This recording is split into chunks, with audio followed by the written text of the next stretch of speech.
JKSSB forester का ये जो साइंस का क्लास है हमारा, आज दूसरी क्लास होने जा रही है और आज की इस क्लास में हमने जो है मैकेनिक्स का पार्ट स्टार्ट करने जा रहे हैं। आपकी स्क्रीन पे देखिए ये पीडीएफ है, ये मैकेनिक्स का पोर्शन जो है वो आज की इस वीडियो में हम डिस्कस करने वाले हैं, ये स्टार्ट करने वाले हैं। ठीक है, तो यहाँ पे पूरा डिस्कशन होगा, पूरा आपको एक्सप्लेन कर दिया जाएगा। ये पीडीएफ आपको मेरे Telegram channel the exam counsellor पर मिल जाएगा। टेलीग्राम चैनल का लिंक आपको वीडियो की डिस्क्रिप्शन में मिल जाएगा।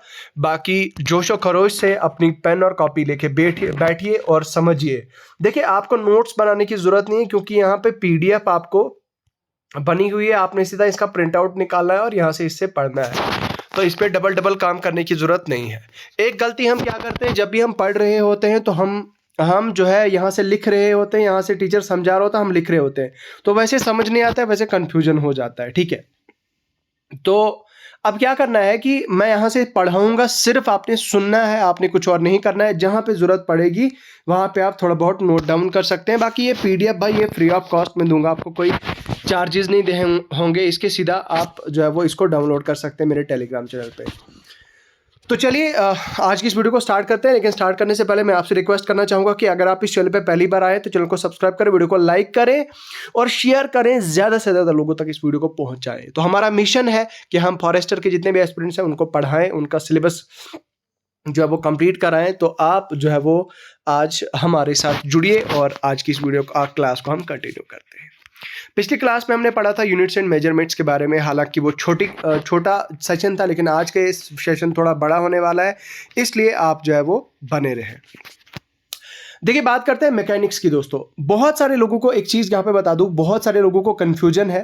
वो कन्फ्यूजन क्या है कि भाई क्या हमें 11th और 12th का जो नीट का लेवल है या जेई मेंस का जो लेवल है, क्या हमें वो पढ़ना है या उससे कम का पढ़ना है? भाई मेरी बात सुनो, यहाँ पे उन्होंने जेकेएसएसबी को यहाँ पे ड्राइवर्स नहीं माफ़ कीजिएगा, यहाँ पे डॉक्टर्स नहीं चाहे या जेकेएसएसबी को इंजीनियर्स नहीं चाहे। जेकेएसएसबी ने आपका बेसिक नॉलेज चेक करना है भाई। यहाँ पे नो डाउट आपको 11th-12th का बोला गया है, पूछा जाएगा। दैट डजंट मीन कि आपको वो टफ न्यूमेरिकल कराए जाएंगे केमिस्ट्री के और फिजिक्स के, इसलिए डरना नहीं है, डरो मत, मेरे साथ चलो। मैं साइंस का सारा सिलेबस मैं खुद आपको कवर कराऊंगा और बाकी जो सेक्शन है उसका भी मैं आगे वीडियोस में बताऊंगा, वो भी मैं कोशिश करूंगा कवर करने की। तो लेकिन यहाँ पे मैं उसके लिए मैं अलग से वीडियो लाऊंगा कि वो बाकी सोर्सेज आप कहाँ से कर सकते हैं। तो ठीक है, आपने ये चीज़ करनी है कि आप जो है यहाँ पे आप देख सकते हैं, सीधा स्ट्रेट फॉरवर्ड जो है वो जंप करते हैं अपने टॉपिक की तरफ और बात करते हैं। मैकेनिक्स में आपका सबसे पहला कॉन्सेप्ट आता है स्पीड का। बाय स्पीड एक स्केलर क्वांटिटी होती है जो मेजर करती है how quickly an object is moving. मतलब आप कितनी रफ्तार से भाग रहे हो, आप कितनी रफ्तार से चल रहे हो, दैट इज कॉल्ड स्पीड। आपकी गाड़ी है, आप बाइक पे बैठे हैं, आप गाड़ी में बैठे हैं, आप बस में बैठे हैं, आप ट्रेन में बैठे हैं, तो उसकी क्या स्पीड है, दैट इज मतलब ये कितना तेज जो है वो ये भाग रहा है ऑब्जेक्ट, उसको हम बोलते हैं स्पीड। अब स्पीड हमारा क्या है, स्केलर क्वांटिटी है। स्केलर क्वांटिटी जो है वो, स्केलर क्वांटिटी का मतलब होता है वो क्वांटिटी जिसका सिर्फ मैग्नीट्यूड हो। अब मैग्नीट्यूड का मतलब क्या होता है? मैग्नीट्यूड का मतलब होता है इसकी एक डिफाइंड वैल्यू होती है। मतलब मैग्नीट्यूड का मतलब ये होता है कि भाई अगर मुझे कहा गया कि भाई बताओ भाई, आप जब जम्मू से श्रीनगर की तरफ जा रहे थे तो आपकी गाड़ी की स्पीड क्या थी जम्मू से लेकर उधमपुर के बीच में? तो मैं कहूँगा 60 kilometre per hour. That means मेरी गाड़ी 60 किलोमीटर प्रति घंटे की रफ्तार से चल रही थी। तो अब वो क्या है, वो जो 60 किलोमीटर प्रति घंटा है, 60 किलोमीटर पर आवर है, वो मेरी गाड़ी की स्पीड है। और ये जो वैल्यू है 60 किलोमीटर पर आवर, ये उसकी वैल्यू है स्पीड की, और इस वैल्यू को जो है वो क्या बोलते हैं, मैग्नीट्यूड बोलते हैं। ठीक है, मैं उम्मीद करता हूं आपको समझ आ गया होगा। तो स्केलर क्वांटिटी क्या होता है, जो इस वैल्यू को डिफाइन करे, मतलब जिसकी कोई वैल्यू हो। ठीक है, फॉर्मूला क्या होता है स्पीड का, speed is equal to distance upon time. तो यहां पे आप देख सकते हैं speed is equal to distance divided by time, ये होता है स्पीड का फॉर्मूला। उसके बाद यूनिट क्या होता है, एसआई यूनिट क्या होता है स्पीड का।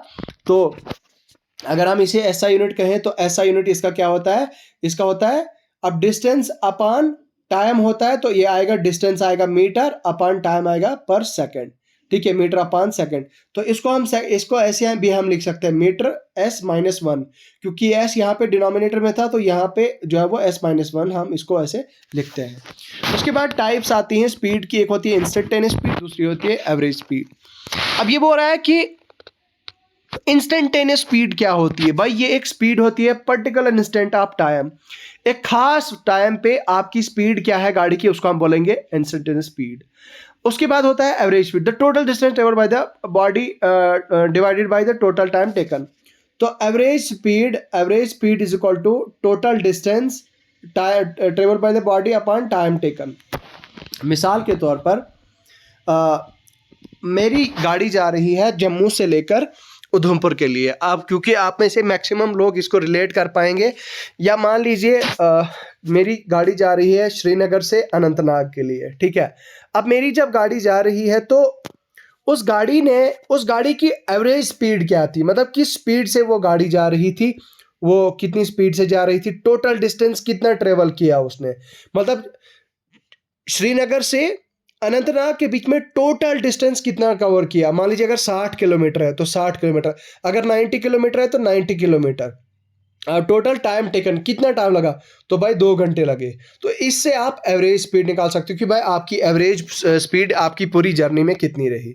थोड़ी आसान भाषा में और कहूँ तो थोड़ा चेंज करके बताता हूँ। भाई आप जम्मू से उधमपुर जा रहे हैं, आपका जो जम्मू से उधमपुर का डिस्टेंस है मान लीजिए 100 किलोमीटर है, 100 किलोमीटर है, और आपकी गाड़ी जो है वो कितनी स्पीड से जा रही है, जो है वो कितनी जा रही है, 50 kilometre per hour, 50 kilometre per hour की स्पीड से जा रही है। तो अब एवरेज स्पीड का मतलब होता है total distance upon total time taken, कितना टाइम लगा आपकी गाड़ी को। तो यहाँ पे आप देख सकते हैं दोस्तों, यहाँ पे आप देख सकते हैं आपकी गाड़ी को जो है कितना टाइम लगा। यहाँ पे आप लिखेंगे कि 2 घंटे, मान लीजिए फॉर एग्जांपल यहाँ पे मैं आपको एक बार दिखा देता हूँ, 2 घंटे 2 आवर्स। अगर मेरी गाड़ी को 2 घंटे लगे तो दैट मीन्स 100 डिवाइडेड बाई 2, तो यह आएगा 50, that means 50 kilometre per hour. भाई 50 किलोमीटर प्रति घंटा की रफ्तार से मेरी गाड़ी जा रही है। आई होप आपको मेरी बात समझ आ गई होगी। आगे बढ़ते हैं। Direction, the speed is a scalar quantity but has no direction, it only tells you about how fast is moving, not which direction. मतलब स्पीड, भाई वही चीज मैंने आपको बता दी, स्पीड जो है वो स्केलर क्वांटिटी है। स्केलर क्वांटिटी होती है, सिर्फ हमें एक वैल्यू बताती है, हमें ये नहीं बताती कि आपकी गाड़ी नॉर्थ में जा रही है या साउथ में जा रही है, ईस्ट में जा रही है या फिर वेस्ट में जा रही है। तो स्केलर क्वांटिटी भी वही होती है भाई, जो आपकी एक सिर्फ वैल्यू बताती है, ठीक है। वो आपकी गाड़ी की डायरेक्शन नहीं बताती किस डायरेक्शन में जा रही है, ठीक है। आई होप आपको मेरी बात समझ आ गई। बाकी रेस्ट, भाई रेस्ट का तो आप जानते हैं कि भाई जब आप एक बॉडी बैठी हुई होती है, रेस्ट पे होती है, वो मूव नहीं करती है इधर उधर, तो उसको हम बोलते हैं रेस्ट। बाकी ये यहाँ पे क्या है, सिग्निफिकेंस क्या है रेस्ट का, भाई इसकी इंपॉर्टेंस, यहाँ पे स्पीड इसकी 0 हो जाती है, पूरा डिस्टेंस कवर इसका यहाँ पे 0 हो जाता है, ठीक है। उसके बाद नेक्स्ट टॉपिक की तरफ आगे बढ़ते हैं। Laws of motion. Laws of motion क्या है भाई? सबसे पहला है Newton's first law of motion, इसको बोलते हैं लॉ ऑफ इनर्शिया। याद रखिएगा, ये छोटी छोटी टर्म्स रखना बहुत ज्यादा जरूरी है। ये आपके एग्जाम में पूछा जाता है कि भाई बताओ लॉ ऑफ इनर्शिया किसको बोलते हैं। अब स्टेटमेंट क्या बोलता है, an object at rest tends to stay at rest and object in motion tends to be in motion with the same speed in the same direction unless acted by some external force. For example, a body, मैं थोड़ी आसान भाषा में अगर कहूं तो a body continues to be in the state of rest or of uniform motion unless and until it is acted by some external force. मतलब आपको समझ नहीं आया होगा, लेकिन फिर से बता देता हूं कि भाई एक बॉडी कंटिन्यू करती है, मतलब अगर एक गाड़ी चल रही है 50 किलोमीटर पर आवर की स्पीड से, ड्राइवर गाड़ी चला रहा है 50 किलोमीटर पर आवर की स्पीड से, तो अचानक ड्राइवर ने गाड़ी में ब्रेक मारी, तो उससे क्या होगा, उसके अंदर जो सवारियां बैठी होंगी उनको जो है वो झटका लगेगा आगे की तरफ, उनकी अपर बॉडी आगे की तरफ और लोअर बॉडी पीछे की तरफ जाएगी। वो जो जर्क लगेगा, वो जो झटका लगेगा, वो Newton's first law of motion की वजह से लगेगा। वो क्योंकि वो बताता है कि भाई, क्योंकि अब जो गाड़ी थी वो तो चल रही थी ना स्पीड से, लेकिन उसके अंदर जो सवारियां बैठी थी, वो सवारियां मतलब भी वो सवारी मतलब पैसेंजर्स भी जो है वो वहां पे रेस्ट पे थी। अब जब वो रेस्ट पे ही थी तो अचानक से जब ब्रेक लगी तो भाई उसको झटका लगा और बॉडी ने आगे की तरफ झटका दिया, ठीक है। तो कहने का मतलब ये था कि इंसान जो उसमें गाड़ियां सब पैसेंजर्स बैठी थी वो तो ये चाहती थी कि वो वैसे ही रहें, जिस मोशन में गाड़ी है वो गाड़ी चलती ही रहे। अब जब उसको एक्सटर्नल फोर्स लगी, जब रुकी, तो भाई उसके बाद जो है वो झटका अचानक से लगा, ठीक है। तो उसके बाद है Newton second law of motion. ये हमें बोलता है कि force object acceleration object is directly proportional to the net force acting on it inversely proportional to the mass. तो F force is directly proportional to mass, F is equal to M A. ये बता रहा है कि बोलता जो acceleration A is equal to F upon M होता है। इसका मतलब यह हुआ कि भाई एक्सेलरेशन क्या होता है आपका बॉडी का, जितनी ज्यादा फोर्स आपकी गाड़ी में लग रही है उतनी ज्यादा, मतलब जितना ज्यादा आप एक्सेलरेट उसको आप अपनी गाड़ी का कर रहे हो उतनी ज्यादा फोर्स उसके मतलब उस उतनी ज्यादा फोर्स लग रही है और उतनी ज्यादा फोर्स से वो चल रही है। अब यहाँ पे इनवर्स रिलेशन शायद आपको पता नहीं, समझ नहीं आएगा, यहाँ पे बताता हूं मैं। मतलब यहाँ पे जो स्टेटमेंट है सेकंड लॉ ऑफ मोशन की, F is equal to M A, ठीक है। तो एक्सप्लेनेशन के क्या कहता है कि भाई the greater the force applied to the object the greater the acceleration. इसका मतलब ये हुआ कि भाई जितना ज्यादा A is equal to F upon M, जितनी ज्यादा आप फोर्स एक गाड़ी पे लगाओगे उतना ज्यादा जो है वो उस पे एक्सेलरेशन जो है वो आएगा। अब मैं इसको आसान भाषा में अगर समझाऊं तो आप क्या काम कर रहे हो, आप जो है एक यहाँ पे ट्रक है, ठीक है, फॉर एग्जांपल यहाँ पे एक ट्रक है। अब इस ट्रक पे आप यहाँ से लोडिंग कर रहे हो, यहाँ पे आपने वो बिछाया है, यहाँ पे एक वो बनाया है, यहाँ से आपने लोडिंग करनी है, यहाँ पे गाड़ी चढ़ानी है, यहाँ पे आपने बड़े बड़े बॉक्सेस चढ़ाने हैं गाड़ी में। अब आप यहाँ पे क्या काम करोगे, यहाँ से क्या काम करोगे आप, यहाँ से आप एक चीज़ लाओगे, क्या करोगे आप कि जस्ट अ सेकेंड, यहाँ से आप क्या काम करोगे, यहाँ से जब आप ऊपर की तरफ गाड़ी को पुश करोगे, ठीक है, मैं एक बार दोबारा से डायग्राम बनाता हूं। जब आप ऊपर की तरफ, मतलब जितनी ज्यादा फोर्स आप उस ऑब्जेक्ट पे लगाओगे उतना ज्यादा वो तेज ऊपर भागेगा, ठीक है, उतना तेज वो ऊपर चढ़ेगा। अब आहिस्ता आहिस्ता लगाओगे तो भाई वो भी आहिस्ता से चढ़ेगा ऑब्जेक्ट जो भी होगा आपका। तो सेकंड लॉ ऑफ मोशन यही कहता है कि भाई जितने आहिस्ता से आप जितनी ज़्यादा फोर्स लगाओगे उतना ज़्यादा बॉडी एक्सेलरेट हो जाएगी, तो जितना एक्सेलरेट करोगे तो उतनी ज़्यादा फोर्स उसमें लगेगी। बाकी न्यूटन्स थर्ड लॉ ऑफ क्या कहता है भाई, एक्शन, इसको हम बोलते हैं एक्शन रिएक्शन लॉ। ये कहता है to every action there is an equal and opposite reaction. मतलब ये to every action there is an equal and opposite reaction, ठीक है। तो इसका मतलब ये हुआ कि अगर आप दीवार पे हाथ मारते हैं जोर से तो दीवार भी आपको जोर से वापस पे मारेगी, ठीक है। आप जितनी ज्यादा जोर से मारोगे उतनी ज्यादा जोर से वापस से मारेगी, लगेगी आपके हाथ को जो है वो चोट लगेगी, और that is called to every action there is an equal opposite reaction. उसको हम बोलते हैं Newton third law of motion. उसकी एप्लीकेशंस क्या है भाई, हम जो है वो यहाँ पे आप देख सकते हैं न्यूटन्स लॉ ऑफ मोशन। तो यहाँ पे आप देखिए पहला क्या है, पहला लॉ है पहला लॉ बता रहा है बुक के बारे में। भाई एक बुक आपने टेबल पे रखी है, वो बुक तब तक उस टेबल से नहीं उठेगी जब तक आप उसको हटाओगे नहीं।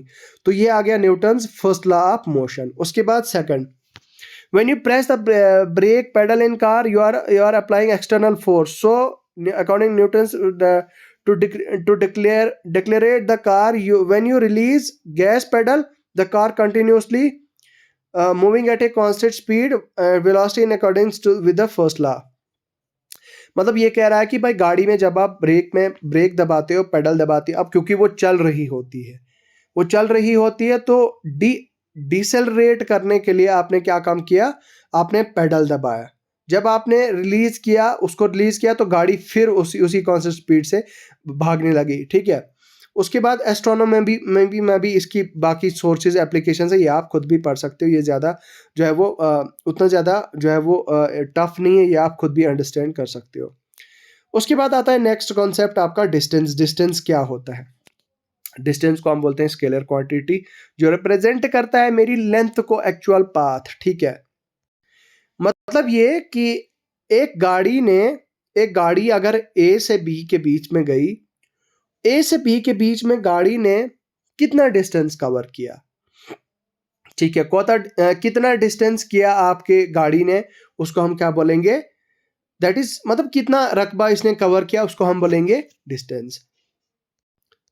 मतलब ये कि ए से बी के बीच में आपकी गाड़ी जब चली तो ए से बी के बीच में कितना कितना पाथ जो है वो एक्चुअल पाथ की लेंथ क्या है, वो लंबाई कितनी है टोटल पाथ की, उसको हम बोलते हैं डिस्टेंस, ठीक है। तो उसके बाद बोलता है ये हमेशा डिस्टेंस हमेशा पॉजिटिव होता है और ये डिपेंड नहीं करता है डायरेक्शन पे, भाई डिस्टेंस किसी भी तरफ हो सकता है।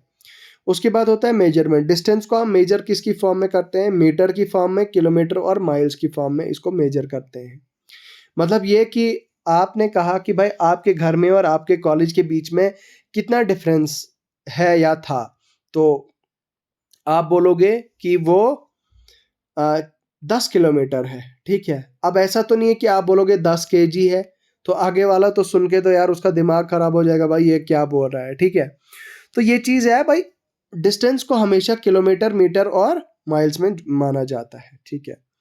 उसके बाद टाइप्स ऑफ डिस्टेंस। डिस्टेंस के टाइप्स, एक होता है स्केलर डिस्टेंस, मतलब ये सिंपलेस्ट टाइप ऑफ डिस्टेंस होता है, भाई दो पॉइंट्स के बीच में जो डिस्टेंस आ गया, लेंथ आ गई पूरे रोड की आपकी, वो आ गया स्केलर।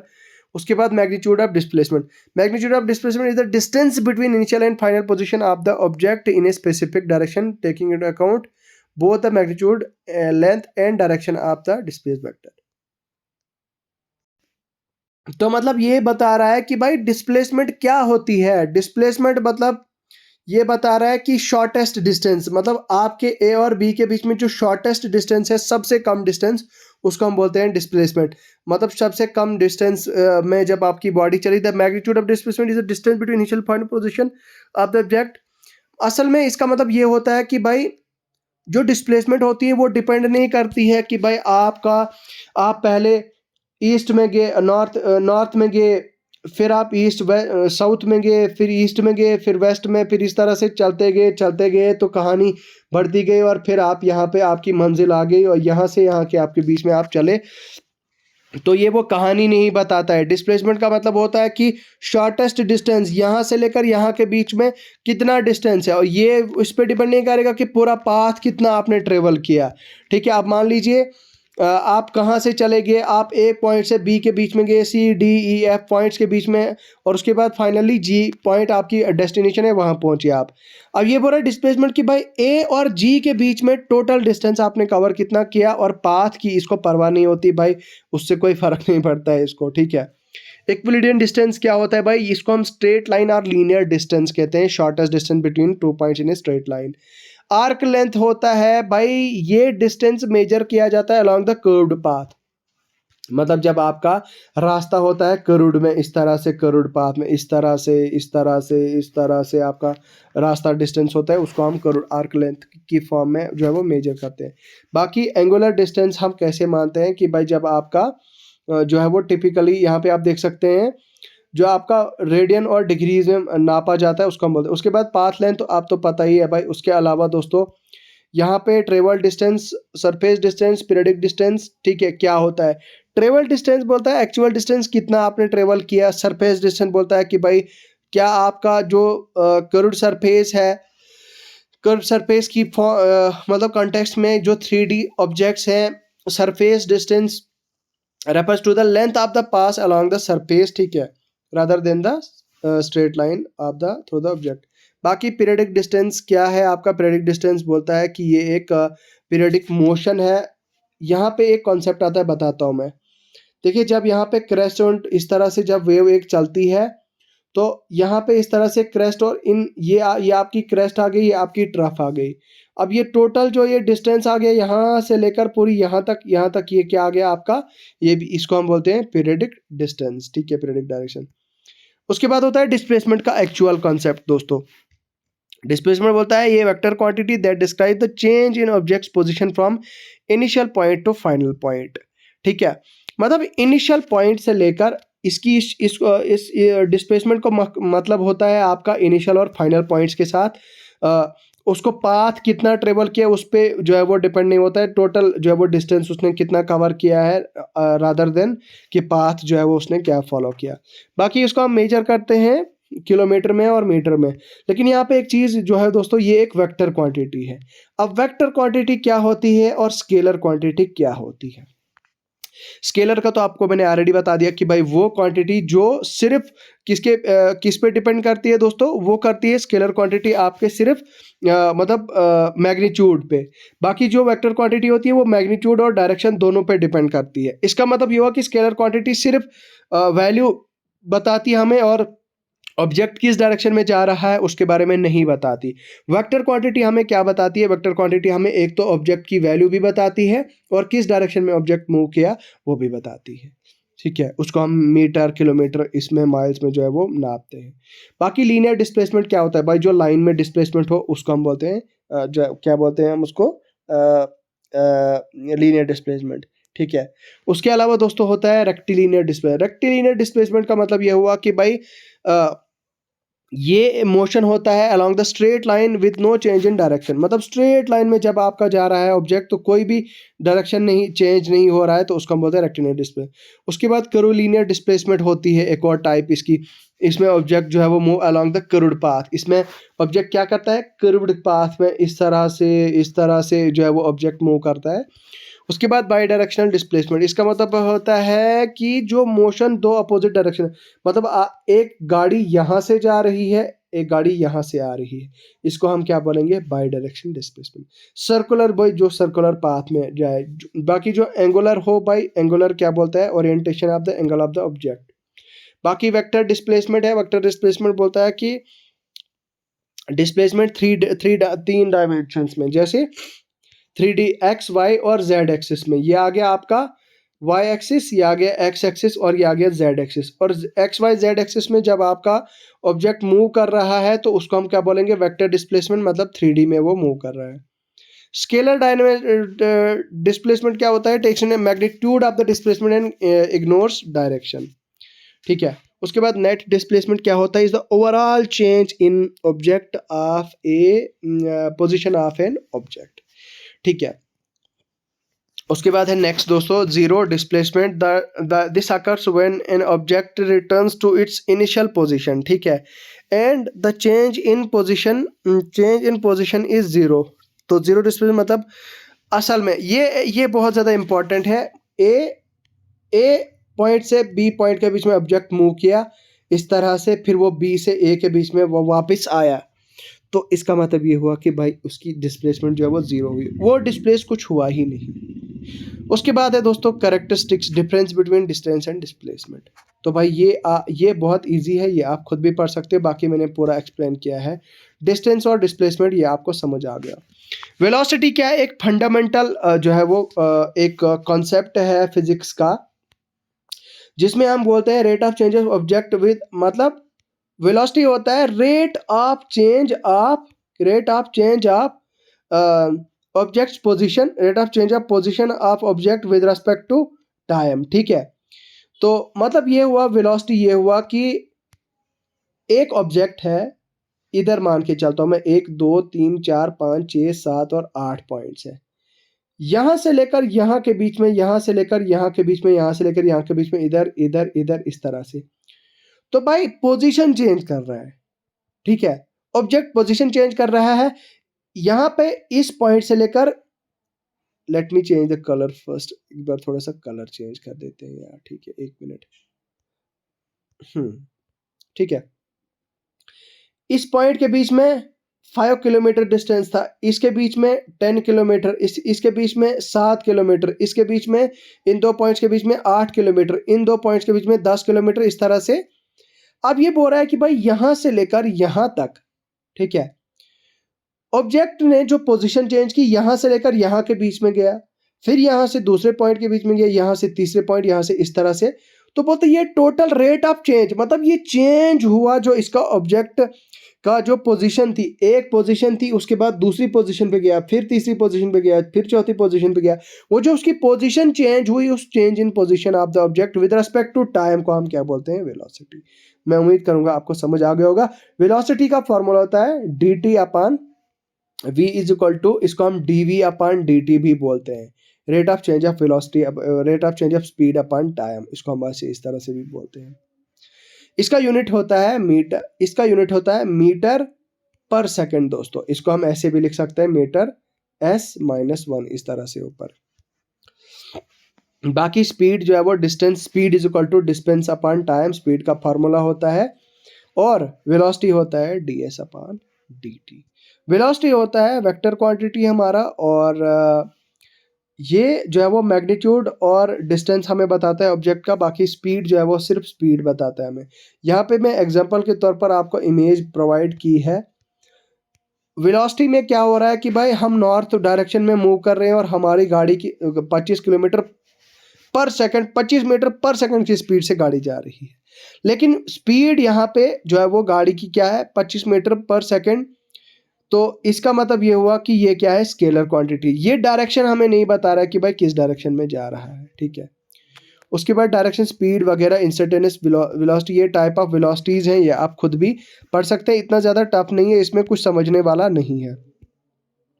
तो उसके बाद है आपका फोर्स। तो भाई मुझे लगता है ये इस सेशन में फ़िलहाल यहाँ तक ही पढ़ते हैं। फोर्स के बारे में हम अब आगे नेक्स्ट चैप्टर में पढ़ेंगे। तो यहाँ तक मुझे लगता है फ़िलहाल इतना ही है। बाकी इस वीडियो को आप डाउनलोड करें अभी के अभी जाके टेलीग्राम चैनल पे, और इस वीडियो को शेयर करें, लाइक करें, कमेंट करें। बहुत बहुत शुक्रिया। खुदा हाफ़िज़।